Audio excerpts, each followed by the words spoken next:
Hey, welcome to World Entertainment, and this is the review for 28 Years Later, the third movie in the 28 franchise. Also going to be the middle movie because there's two more to come. Now we'll do a non-spoiler and then we'll touch a little bit on some spoilers. So overall, what is this movie about compared to the other two? Well, England, Britain, is now a quarantine zone. The rest of the world has gotten rid of and beaten the rage virus. And they've just closed off Britain. So the rest of the world has moved on and become modern, as you would expect, as in what we have now. We don't see it, but we're told it. But it's about the young guy called Spike and his father and their mother. And Spike is the lead of the movie. Trailer doesn't make you think that, but he is. He's actually the lead of the movie. You don't have to get worried about that because he's actually quite good in the movie. So the movie is basically about him being brought out for his first, what they call the hunt, which is to get his first kill of the infected by his father, Jamie. And we find out that his mother, Isla, is sick. There's something wrong with her. But while out on the hunt, Spike and Jamie get held up in a cottage, well, a house. And Spike sees off in the distance there's a fire. And he wants to know what the fire is. It's his first time, by the way, being on the mainland. So he sees a fire. They're not sure what it is. And when they get back to the village they're living in, which is on an island that's just off the shoreline, off mainland Britain, which they can get to once the tide goes low. They end up with this walkway.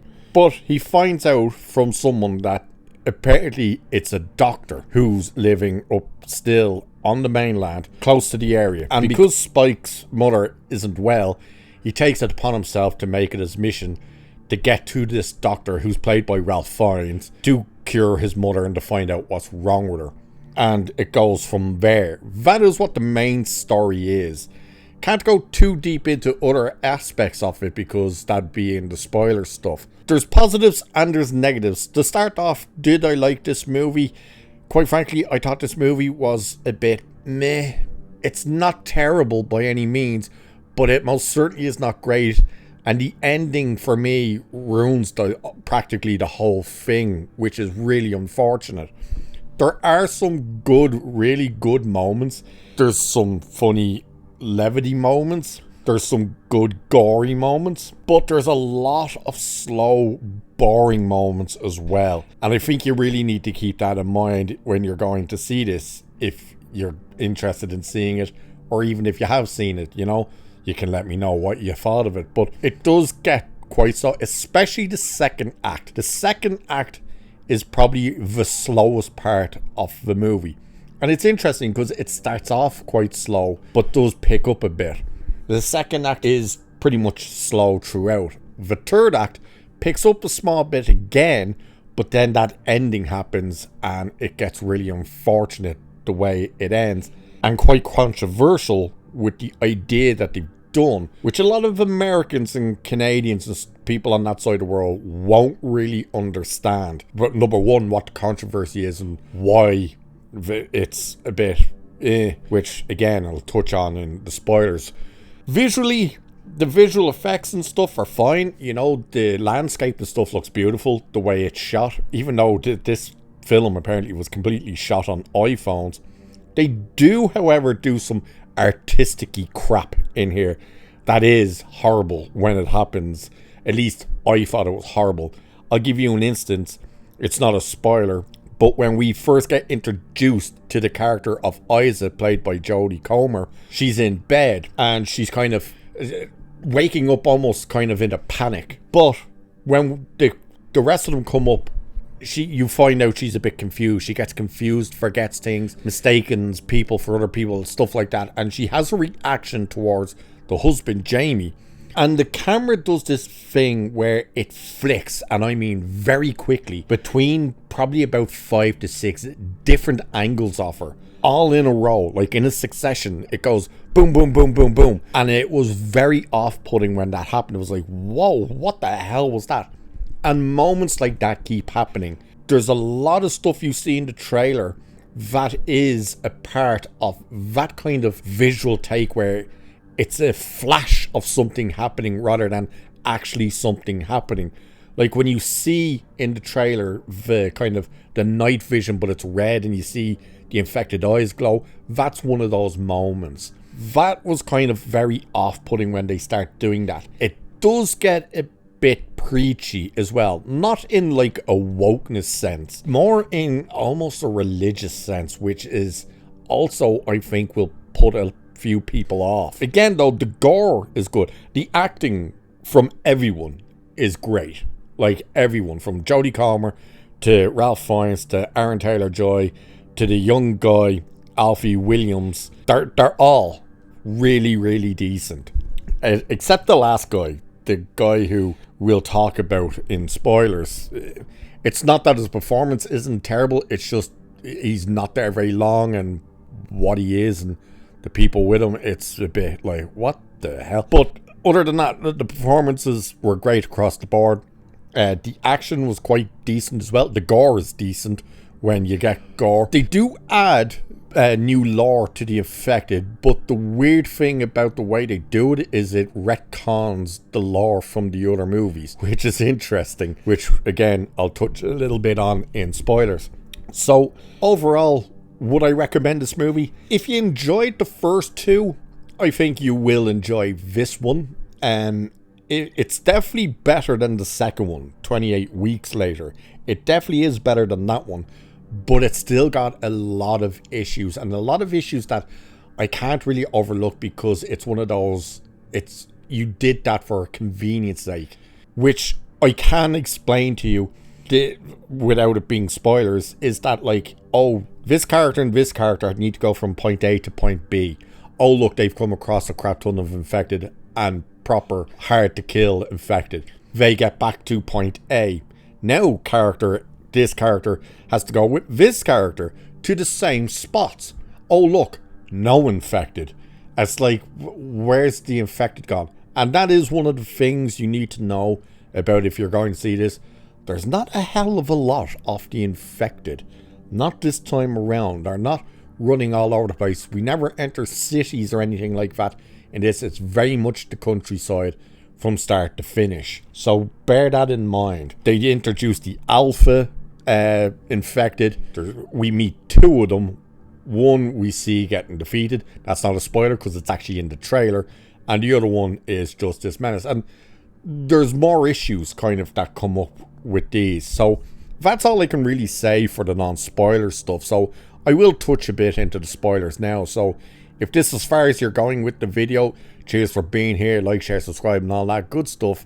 And I'll catch you in the next one. If you don't care or you've seen the movie, let's jump into the spoilers. So you've been warned, this is full spoilers now. So the ending, I may as well go straight to that because that is the big controversy right now, is Spike is back on the mainland and he's about to get attacked by a bunch of the infected. He's running out of arrows until this guy shows up named Jimmy. Jimmy has a gang with him. Jimmy has the hair, the dress code, and the jewelry, as do all of his gang of Jimmy Savile. Now, for the Americans and Canadians and everyone on that side of the world and around the rest of the world who don't know who Jimmy Savile is, he used to work for the BBC. He did a show called Jim Will Fix It, and it turns out he was a massive PDF file with like the stuff you could find out about him is horrendous. Google him at your own risk. There's also a documentary, don't know if it's on in the States, but there was a documentary on him made by Netflix, so that might still be available. They even had to remove this guy's headstone because it kept getting vandalized. So if you just found out who he is, he's one of the most disgusting people that existed, and the fact that he got away with it for so long makes it worse. For whatever choice they made this guy and his gang the Jimmy Savile gang. Now, he's introduced as Jimmy, but his actual name and what he calls himself, which you see in the titles, is Sir Jimmy Crystal, as opposed to Jimmy Savile, who did get knighted at one stage. It's been stripped away now, but he was Sir Jimmy Savile. So what the choice is with this, I don't know. Now, Aaron Taylor Johnson is not in a hell of a lot of this movie either. He's only in the beginning of the movie, really. He takes Spike on his first hunt. They get trapped in a house because the infected are sent there by one of the alphas.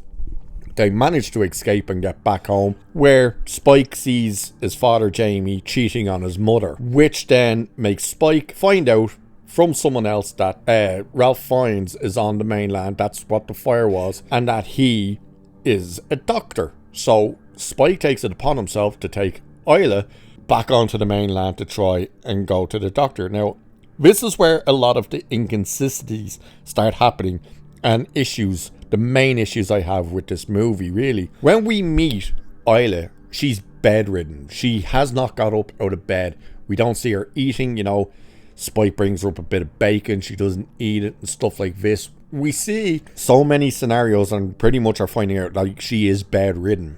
And all of a sudden, there she is up walking fine. In the entire interactions we have with her in the little village, she is always confused, always in pain and stuff. And yet when they're on the mainland, she seems to have bouts of being fine, which made no sense. Spike himself, when he's taken on the hunt, he struggles to actually fire the arrow in to make the kill against one of the infected.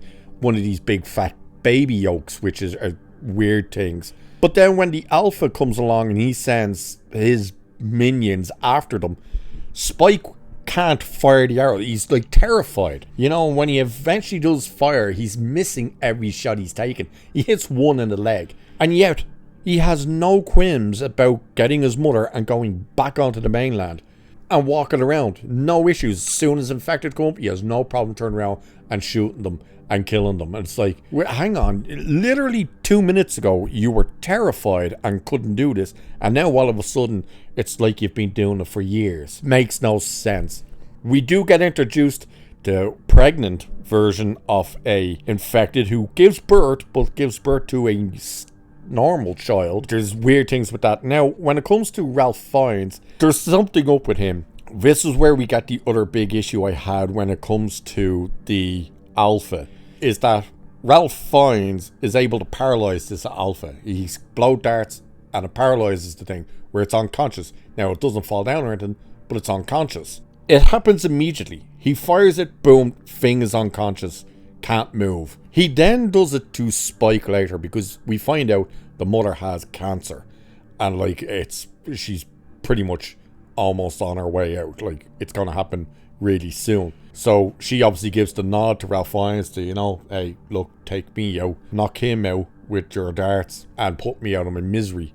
When he shoots Spike with one of those darts, Spike is fine. He's barely drowsy. He's able to be handed the baby. He doesn't close his eyes. He can speak. He can look around. It's like, hang on, we just saw one of these darts take out one of these alphas, and the alpha is like 6'9". Like, the actual guy who plays the thing, I believe, is 6'9". And it's like, we're supposed to believe that you can't shoot these things with arrows and everything and it drops down. That doesn't happen. You shoot it with a little nighty-night juice, it's instantly out. But you shoot a 14-year-old kid and he's fine. Doesn't knock him out. Now, there is a thing regarding the whole issue with Isaac. I have a theory. I don't think she's actually dead. I do not think that Ralph Fiennes actually killed her. I think he's keeping her to do experiments. Because why isn't he killing the big alpha, which he says he's had about 3 or 4 interactions with before, and he's not killing it. He can paralyze it to where you could kill it, and he's not killing it. Now he's finding out they're breeding and having normal kids, and all of a sudden here's this woman who he decides, oh yeah, I'll euthanize you, and yet we don't see him do it, and all of a sudden he's having Spike the skull going, put her, in the best spot possible, and all this type of stuff. So it's weird. But that ending, the Jimmy Savile gang that shows up and they do like parkour and stuff, it's weird. And the music that plays, it's really weird, and it takes you out of the movie, and it's a terrible scene. It destroys the movie, it really does. All the tension that was built elsewhere, all that type of stuff, it goes out the window with that. And it ends with him going, hi, I'm Jimmy, let's be friends. Boom, movie's over. You're like, wow, that sucked. That ending sucked. It really does. And it does destroy. We do meet, and this is how we find out that the rest of the world has moved on and stuff, and they have mobile phones and stuff now, is that we meet this Swede Navy officer called Eric, who helps Spike and Isla for a while until he gets killed by the Alpha and gets his head ripped off. But other than that, it's so strange. The things they do. Now, the stuff they retcon regarding the actual lore of the infected is, I'm pretty sure it was the second movie where you're told, oh yeah, these things can only manage to survive for 5 years. After that, like, they starve to death and they'll die. That seems to be out the window because now it's 28 years later and they're still there. And they've evolved. You know, the alphas are smart and stuff. You know, they can figure things out. And yeah, there's some weird stuff. So there's stuff that does work quite well, but then there's stuff that just, like, again, the inconsistencies of, like, okay, you're showing this kid be terrified to even fire the arrows at the things 1 minute, and the next minute he's totally fine. And not just is he firing the arrows, he's a marksman at doing it and stuff. You know, the fact that, oh, the little blow dart can put the alpha out unconscious immediately, but the kid is okay. There's stuff like that, and there's stuff with the mother, you know. Oh, look, 1 minute she's walking, her bedridden, the next minute she's walking. There's also those moments when I was saying about the camera kind of flicking thing. They do things where you think Spike is dreaming, but it turns out it's not dreams. But it's cut in a way that it doesn't work then, because it's like, oh, that would have been better if you made that a dream, or if you showed it. For instance, him, the mother, held up in a church, asleep. He falls asleep. One of the fat baby crawly things comes in. We see a bag or something going over its head because it was about to eat Spike, who's passed out. He wakes up next to his mother, sees the thing. He's like, who killed that? And she's like, I don't know. But then we get a flashback to show that the mother did it. She knew it was coming in. She grabbed it and smashed its head. And it's like, why didn't you just show the scene play out like that and then have him wake up later and say, like, what happened here? And she'd be like, I don't know. I don't know why they did it that way. So overall, it's not a terrible movie, but it most certainly is not a great movie. And that ending absolutely destroys it, in my opinion. So if you've seen the movie, let me know what you think of it. And with that, I shall leave it there for this one. Like, share, subscribe, all that good stuff. Cheers, and I'll catch you in the next one.